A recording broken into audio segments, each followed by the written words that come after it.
Recording start అయింది కన్నా but pin మొట్ట అవ్వాల ట్రై చేయి లేకపోతే ఉండే రికార్డింగ్ పోయి ఉంటా ఓకే நான் தெலாதேக்கா இட்ஸ் ஓகே சரி சரியா சரி விடு. ஓகேண்ணா. ஓகே, இன்றைக்கான கேள்வி என்னன்னா, விருப்பு வெறுப்பு எடுப்பது எளிதா? என்ன அசால்ட்டா சொல்லிடுறீங்க, அதை எழுது என்றால் கொஞ்சம் விளக்குங்க அப்படிங்கறதான் கேள்வி. சோ கேள்விக்கு வந்து நம்ம ஒவ்வொரு ஸ்டெப்பா பாக்குறோங்க. இந்த ஃபர்ஸ்ட் ஸ்டெப் நம்ம வந்து பார்த்தோம்னா, இந்த புத்தி அப்படிங்கிறத வச்சு பார்த்தோம்னா, ஒரு அண்டர்ஸ்டாண்டிங், இந்த பவர் ஆஃப் அண்டர்ஸ்டாண்டிங் வந்து ரொம்ப முக்கியம். அண்டர்ஸ்டாண்டிங் வந்துருச்சுன்னா ஈஸி. ஸோ அண்டர்ஸ்டாண்டிங் பண்ணிக்கிட்டோம்னா, இந்த விருப்பு வெறுப்பு உள்ள தன்மையும் இல்லாத தன்மையும் புரிஞ்சுக்கிட்டா எல்லாமே ஈஸி. புரியாத போது எல்லாம் கஷ்டம். இது ஃபர்ஸ்ட் பாயிண்ட். அதை எப்படி புரிஞ்சுட்டா எல்லாம் ஈஸி அப்படின்னா, ஒருத்தர் காலையில 4 மணிக்கு எந்திரிச்சு 4 to 6 நீ இந்த யோகாசனாலாம் பண்ணுனா உனக்கு உடல் ஆரோக்கியம், மனோ ஆரோக்கியம் கிடைக்கும் அப்படின்னு சொல்றாரு.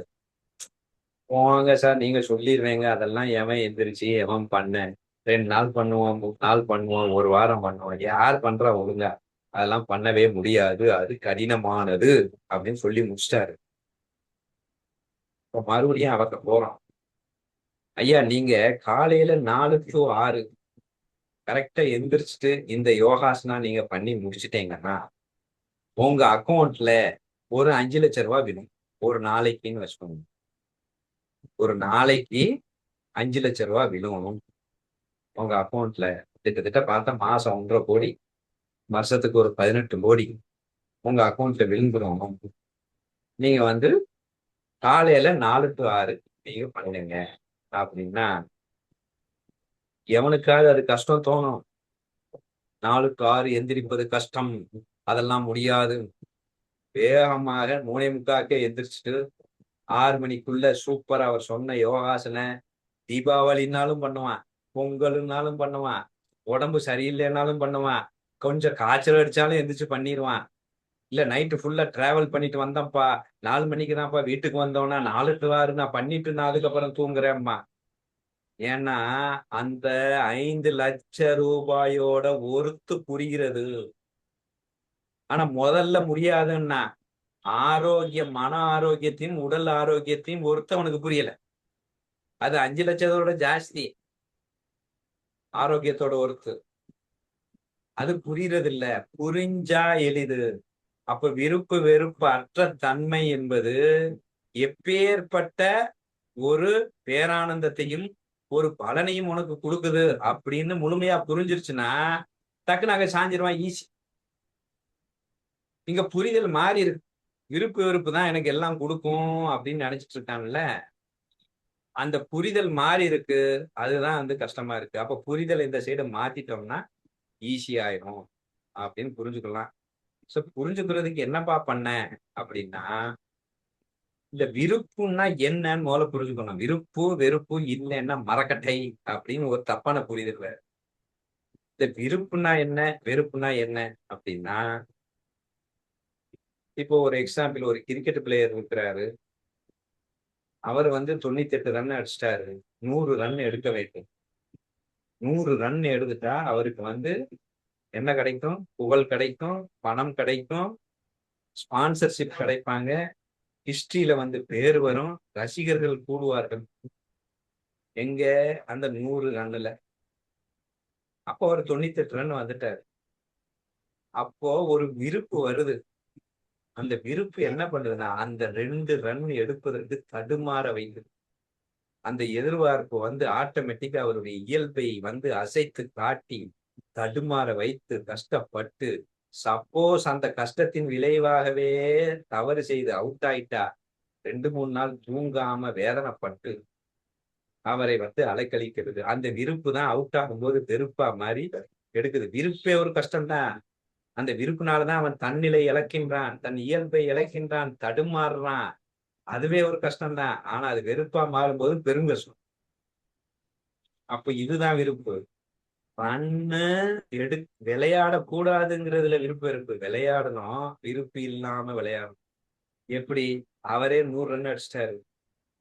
100 ரன் அடிச்ச பிறகு என்ன ஆகுது? ஒரு ரிலாக்ஸ் மோட் வந்துடுறாரு, நிறைவுக்கும் வந்துடுறாரு. இப்பயும் அவர் ரன்னுக்கு தான் விளையாடுறாரு. 98லயும் ரன்னு வேண்டும், ரன் அடிக்கிறதுக்கு தான் விளையாடுறாரு. 100க்கு மேலையும் ரன் அடிக்க வேண்டும் என்றுதான் விளையாடுகிறார். ஆனா 98ல ரன் அடிக்க வேண்டும் என்று விருப்பு இருக்கிறது. 100ல ரன் அடிக்க வேண்டும் என்ற எண்ணம் இருக்கிறது. இந்த விருப்பு வெறுப்பு இல்லைன்னா அது மரக்கட்டை இல்ல, விளையாடவே மாட்டாரு, ரன்னே வேண்டான்னு சொல்லிடுவாரு. இல்ல, அவருக்கும் 100 அடித்தவர் பிறகும் ரன்னு வேணும். 98ல இருக்கும்போது ரன்னு வேணும். ஆனா இது விருப்பாக இருக்கிறது, அங்க விருப்பு இல்லாத எண்ணமாக இருக்கிறது, அவ்வளவுதான். அதன் விளைவு என்ன நடக்குதுன்னு சரியா புரிஞ்சுக்கிட்டோம்னா தன் இயல்பு வந்து விடுகிறது, ரிலாக்ஸ் வந்து விடுகிறது, எஃபிஷியன்சி செயல்திறன் எங்கேயோ போகுது, பறக்குது பந்தெல்லாம். சப்போஸ் தன் கர்மாவின் விளைவாக அவுட் ஆயிட்டாலும் அந்த நிறைவுல இருக்கிறதுனால அது எந்த பாதிப்பு இல்லாம நிறைவாக வெளியே செல்லுகிறார். அப்ப அங்க நிரந்தரமாக ஒரு சுகத்தை அவரால் அனுபவிக்க முடிகிறது, கஷ்டமே இல்லாமல்.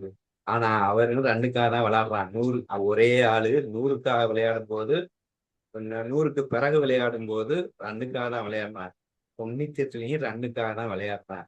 இங்க தடுமாறுறான், கஷ்டப்படுறான். சூழல் ஒரே சூழல் தடுமாற்றம் கஷ்டம், ஒரே சூழல் ரிலாக்ஸேஷன் எஃபிஷியன்சி செயல்திறன், அவுட் ஆனாலும் நிம்மதி பேரானந்தம். சூழல் ஒண்ணுதான். 98ல இருக்கும்போது அதே கிரவுண்டு, அதே பவுலரு, அதே பிட்சு, அதே பேட்டு, அதே பந்து. சூழல் ஒன்று.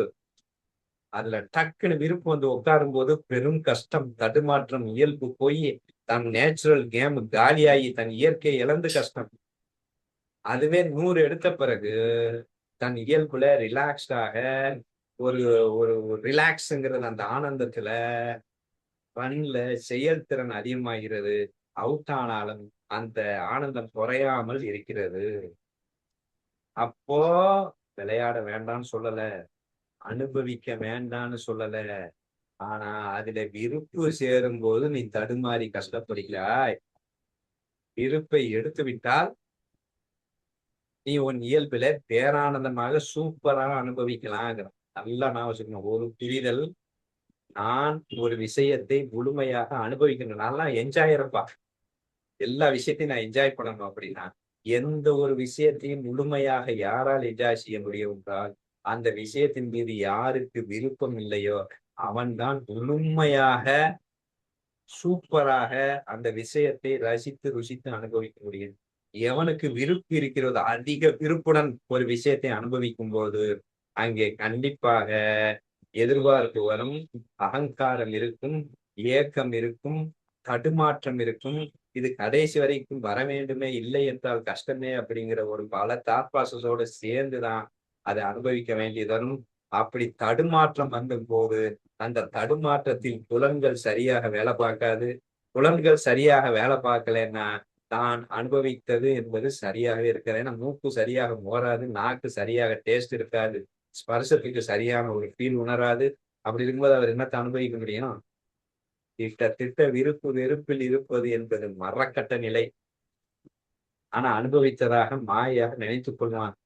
ஆனால் விருப்பு வெறுப்பு அற்ற நிலை என்பது பேரானந்த நிலை. இது மரக்கட்ட, அது பேரானந்தம்னா சுகமே கடைசி வரைக்கும் இருந்தா அது பேரானந்தம், அது துக்கமா மாறாது. சோ அதனால பேரானந்தம் என்கின்ற புரிதல் ஸ்ட்ராங்காக. நமக்கு புரிதலே வேற மாதிரி உட்காந்துட்டு இருந்தோம்னா வேலைக்கு ஆகாது. இல்ல, விருப்பு வெறுப்பினால் பேரானந்தம். சரி, ஓகே, ஞானதேவர் சூப்பரா ஒரு ஓவியில சொல்றாரு, ஏப்பா விருப்பு வெறுப்பினால் எனக்கு விருப்பு வெறுப்பு எடுத்தா எனக்கு மோட்சம் வரும் அப்படின்னு சொல்றதை விட்டு விடு. ஒருத்தனுக்கு மோட்சத்தின் மேல ஆசையே இல்லை, ஆன்மீகத்தின் மேல ஆசையே இல்லை, அப்படி இருந்தாலும் எவனாவது விருப்பு வெறுப்புல இருப்பானா? ஐயோ, அந்த கஷ்டத்தை எவன் படுவான்? ஒண்ணு விருப்பு, ரெண்டு புரிதல். ஒரு புரிதல் விருப்பு வெறுப்புடன் இல்லாம இருந்தா பேரானந்தம். இன்னொரு புரிதல் விருப்பு வெறுப்புடன் இருந்தா எவ்வளவு கஷ்டம், எவ்வளவு தடுமாற்றம், எவ்வளவு ஏமாற்றம், எவ்வளவு எரிச்சல், கோபம், டென்ஷன், டெப்ரஷன். எல்லாத்துக்கும் மூலம் இந்த விருப்பு வெறுப்பு தானே. அப்ப அவன் அவ்வளவு எஃபோர்ட் போட்டு அவ்வளவு செயல் செய்து அதுல விருப்பு வெறுப்பு கலக்கும் போது முழுக்க முழுக்க அது நஞ்சாகி வேதனையை தருகிறது. அப்போ இது எந்த அளவுக்கு என்னை வேதனைப்படுத்தும், எந்த அளவுக்கு என் நிலையை விட்டு என்னை தடுமாற செய்யும், எந்த அளவுக்கு எனக்கு ஒரு குழப்பத்தை கொடுக்கும் அப்படின்னு ஒருத்தன் புரிஞ்சுக்கிட்டாலே மோட்சத்துக்காக வேண்டாம், விருப்பெருப்புல இருக்கிற கஷ்டத்தை எடுப்பதற்காகவே அவன் விருப்பெருப்பு போக மாட்டான்ட்ட. எவனாவது போவானா இந்த கஷ்டத்தை படுறதுக்கு அப்படிங்கிற மாதிரி ஃபீல் பண்றாரு. அப்ப அது பெரும் கஷ்டம் என்று புரிய வேண்டும். அதே விருப்பெருப்பு இல்லாம இருந்தா அது பேரானந்தம் என்பதை புரிய வேண்டும். இது புரிதல்ல இருக்கணும் ஸ்ட்ராங்கா. இது புரிஞ்ச பிறகு மனம் என்னையதான் மாத்தி உட்காந்துருக்கு. அதுதான் சுகம். விருப்பெருப்பு இதுல இருந்தாதான் சுகம்னு மனம் உட்காந்துருக்கும். இது துக்கம்னு இது உட்காந்துருக்கான். இல்லடா இதுதான் உன்னதம் அப்படின்னு சொல்லி மனசுக்கு வந்து அந்த விருப்பு வெறுப்பு அற்ற தன்மையை, அதில் இருக்கும் அந்த சுகமாக அதை பேரானந்தமாக அனுபவிப்பதற்கு உண்டான ஒரு வேலையை நாம தான் அதை உணர்வது முயற்சி செய்யணும். நம்ம மனசுக்கு பயிற்சியே தரலனா இப்படி மனசுக்கே பயிற்சி தர்றதில்லை. புத்தியிலேயே உன்னதம் உன்னதம். நான் மனசுல விருப்பெருப்பு இல்லாம இருந்தா அது எப்படி இருக்குன்னு ஃபீல் பண்ண. விருப்பெருப்புல இருந்தா எவ்வளவு வேதனைன்னு ஃபீல் பண்ணு. இந்த ஃபீல் பண்ண பண்ண பண்ண ஆட்டோமேட்டிக்கா விருப்பு புத்தியும் மனசும் பாயிண்ட் சைட் ஆகும். ரொம்ப எளிது, ஈஸி. உண்மையிலே எது கஷ்டம்? ஒரு செயலை செய்கின்றேன், விருப்பத்துடன் செய்தால் என்ன? விருப்பத்துடன் செய்தால் ரெண்டு நடக்கும். ஒண்ணு அகங்காரம் வரும் செய்யல செயல், இன்னொன்னு ரிசல்ட் மேல எதிர்பார்ப்பு. விருப்பத்துடன் பண்ணலாம். விருப்பம் இல்லை, அதுதான் சொன்னேன். செஞ்சுரி அடிச்ச பிறகு ரிசல்ட்ல முக்கியம் இல்ல. அவர் வந்து ரன் அடிச்சாலும் அதே ஃபார்ம்ல தான் அவுட் ஆனாலும் சூப்பரா அதை அக்செப்ட் பண்ணிட்டு போவார், பாதிப்பு இல்லாம. அப்போ ரிசல்ட் வந்து எந்த வகையிலும் பாதிக்காது விருப்பெருப்பு இல்லாம இருக்கா. ஆனா விருப்பெருப்பு இருந்தா ரிசல்ட் ஓவரா அவனை தாக்கும். அப்ப கஷ்டப்பட்டு ஒரு செயலை செய்துவிட்டு அந்த ரிசல்ட்டை எதிர்பார்ப்பதின் விளைவாகவே அவன் துன்பத்தை அடைகிறான் என்றால் கஷ்டத்துக்கு ஒரு கஷ்டத்தை கொடுத்து கொண்டிருக்கின்றான். ஆனால் அவன் ரிசல்ட்டே எதிர்பார்க்கல, ரிசல்ட் பெற்ற கவலையே இல்லை. அதே மாதிரி தான் இயல்பில் வருவதை செய்தால் போதும். ஏன்னா ப்ரொசீஜர்லயும் ஈகோ இல்லை, ப்ரொசீஜரை இப்படிதான் பண்ணணும்னு எந்த கண்டிஷனும் இல்லை. தன் இயல்பில் விருப்பெருப்பு இல்லாமல் அகங்காரம் இல்லாமல் அப்படியே ஆனந்தமாக அந்த செயலை செய்து கொண்டிரு. ரிசல்ட் பத்தி கவலையே படாதுங்க. அதுதான் ரொம்ப ஈஸி. ரிசல்ட் கொண்டு வாண்டாதானங்க கஷ்டம். இப்போ கிளாஸ் ரூம்ல ஒரு பையன் இருக்கிறான். தம்பி நீ சப்ஜெக்ட நல்லா ரசிச்சு ருசிச்சு படி, போதும். ரிசல்ட்டே உனக்கு இல்லை. உனக்கு 100 மார்க் பரீட்சைலாம் வைக்க மாட்டான். நீ 100 மார்க் எடுக்கணும்னு அவசியம் இல்லை.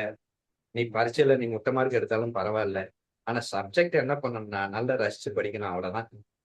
ஸோ சப்ஜெக்டை நீ ரசிச்சு படிச்சுட்டா உனக்கு 100 மார்க் கொடுத்துடலாம். உனக்கு பரீட்சைலாம் வைக்க மாட்டோம், 100 மார்க் அவசியம் இல்லை அப்படின்னா அது ஈஸியா? இல்ல உனக்கு 100 மார்க் நீ எடுத்தே ஆகணும், நீ என்ன பண்ணுவே எனக்கு தெரியாது அப்படின்னு ஒரு நிர்பந்தத்துடன் ஒரு கண்டிஷனோடு ஒருத்தன் வந்து படிக்கிறது ஈஸியா? ஒரு நிமிஷம். அப்ப நிர்பந்தத்துடன் கண்டிஷனுடன் படிக்கிறது ஈஸியா? அப்ப எது ஈஸி ஒரு மாணவனுக்கு? எப்ப பரீட்சைலாம் கிடையாது, நல்ல சப்ஜெக்ட். அது இன்னொன்னு சூப்பரா சொல்றான், உனக்கு பிடிச்ச சப்ஜெக்ட ரசிச்சு படிப்போதும், எல்லா சப்ஜெக்டையும் படிக்காதேன்ட்டான். சுதர்மம் அப்படின்னு சொன்னான். உனக்கு எது வருதோ எனக்கு உனக்கு எது ஈஸியாக இருக்கிறதோ, உனக்கு எது எளிதாக இருக்கிறதோ அதை மட்டும் புரிஞ்சு ரசிச்சு அனுபவிச்சு படி, அவ்வளவுதான். பரீட்சையே கிடையாது, உனக்கு 100 மார்க். இன்னொருத்தனுக்கு உனக்கு வருதோ வரலையோ நீ 100 மார்க் எடுக்கணும் அப்படின்னு சொல்லி ரிசல்ட்டுக்காக ஒருத்தன் படிக்கிறான்னா எது ஈஸி? ரொம்ப ஈஸிங்க. நம்ம தான் உட்காந்துட்டு ரிசல்ட்டை பிடிச்சி தொங்குறோம். சரி, ரிசல்ட்டை பிடிச்சி தொங்குறோம்னு ஒரு ஃபீல் இருக்க. நினைச்ச ரிசல்ட் யாருக்காவது வந்திருக்கா? யோசிச்சு பாருங்க. சரி, நினைச்ச ரிசல்ட் வந்த பிறகு திருப்தியாக இருக்கிறதா யாருக்காவது? ஏன்னா எல்லாமே ஏக்கம். ஒரு இட்லி சாப்பிட்டா பசி நிறையணும். 10 இட்லி சாப்பிடுறேன், பசி கூடியிருது, அடிக்ஷன் கூடியிருந்தேன், நான் அனுபவிக்கவே இல்லை. விருப்பத்தோடு இருக்கும்போது ரிசல்ட்டை நினைக்கின்றான், அகங்காரத்தில் இருக்கின்றான், புலன்கள் வேலை பார்க்கல, அனுபவமே இல்லை. அதனாலதான் அடிக்ஷனே வருது, திருப்தியே வரல. அப்ப அடிக்ஷனுக்கு மூல காரணமே விருப்ப வெறுப்பு தான். அடிக்ஷன்னா என்ன? வெறுமைன்னு அர்த்தம். எவ்வளவு அடிச்சாலும் தீரலைன்னு அர்த்தம், திருப்தி இன்மைன்னு அர்த்தம். அப்போ அனுபவிக்காம ஒரு கஷ்டத்தை அனுபவிப்பதற்கு நான் ஏன் விருப்பெருப்புக்கு போகணும்? நான் தான் அனுபவிக்க பிறந்திருக்கேன். அப்ப எப்படா அனுபவம் கிடைக்கும்னா விருப்பெருப்பு இல்லாம இருக்கும். அது அவ்வளவு ஈஸி. ரிசல்ட்டை நினைத்து நினைத்து அதுக்கு போராடி வேதனைப்பட்டு கஷ்டப்பட்டு எது இன்னைக்கு ட்ரெண்டுன்னு பார்த்து எனக்கு வராததெல்லாம் எடுத்து விருப்பு இருந்தா தானே எனக்கு வராததெல்லாம் பண்ணுவேன். புகழ் அடைய வேண்டும், பணம் சம்பாதிக்க வேண்டும் அப்படின்னு. எனக்கு சூப்பரா உனக்கு எது வருதோ இயல்பாக வருவதை, அதுலயும் ஈகோ கொண்டு வந்துடாத, அதுலயும் ரிசல்ட் எதிர்பார்க்காத.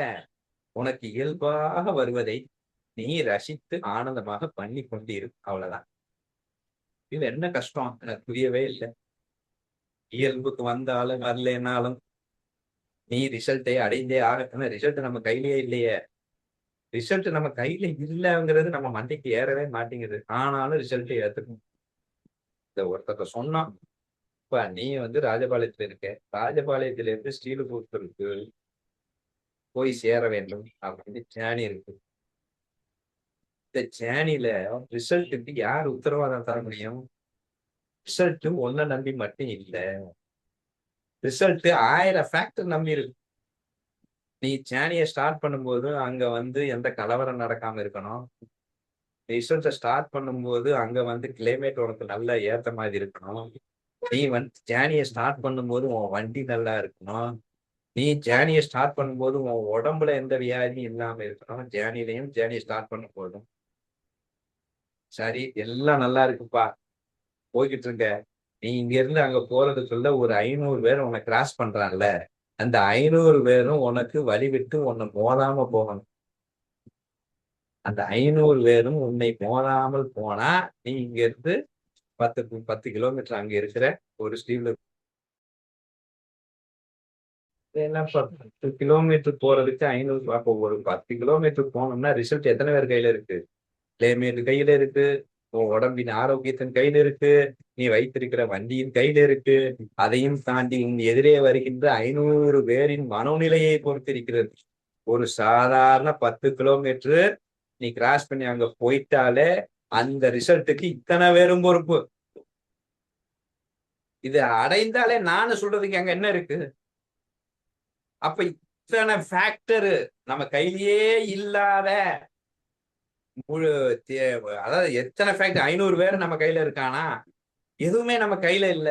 இப்ப நம்ம கையில என்ன இருக்கு? ஜேர்னியை என்ஜாய் பண்ணலாம்ப்பா. ஜேர்னியை என்ஜாய் பண்ணதான் முடியும். ஜேர்னி கூட நான் போக முடியாது. நான் போகணும்னா எனக்கு மூச்சு காற்று வேணும்.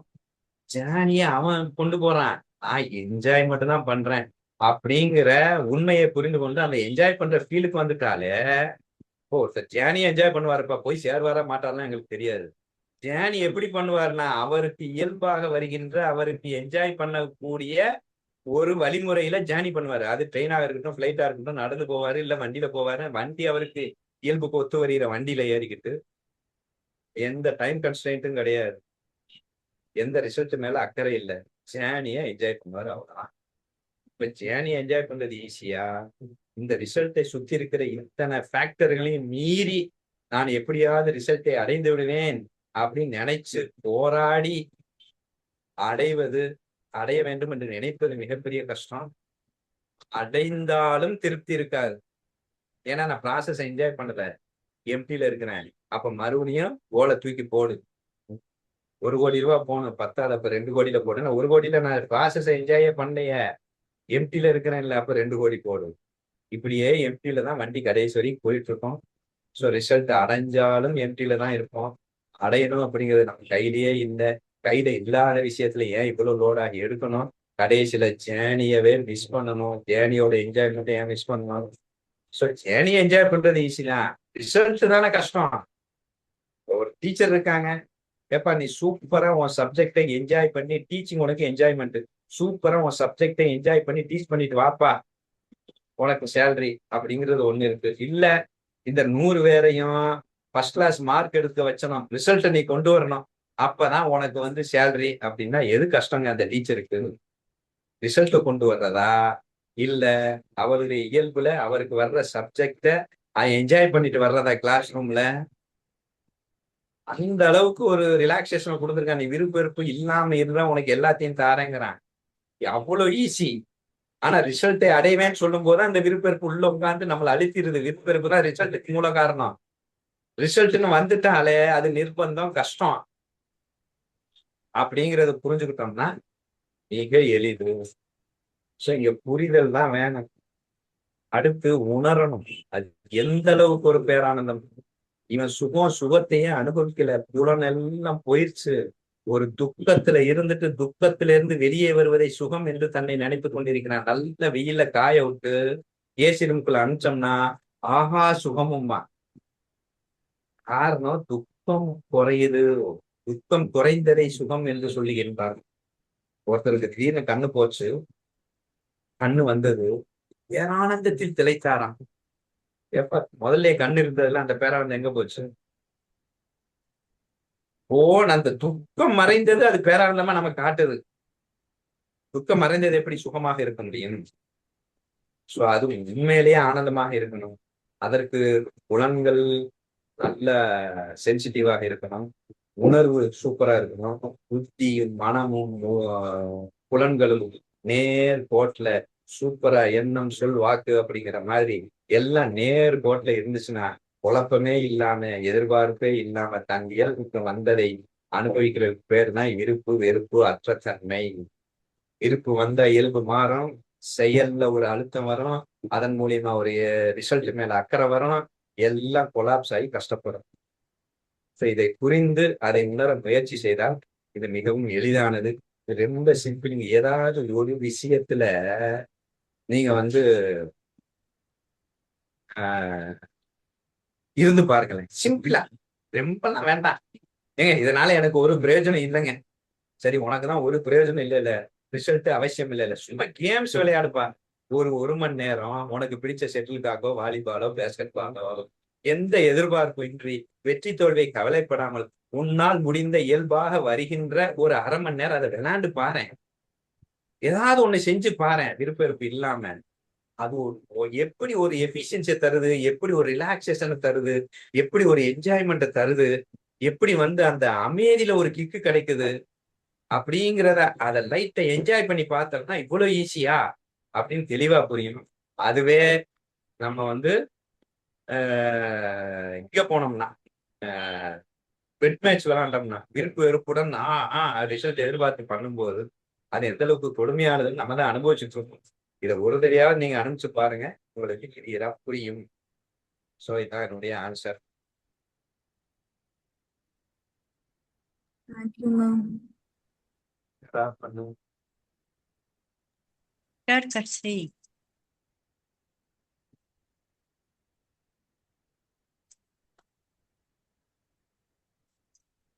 Guna, record cut say Guna.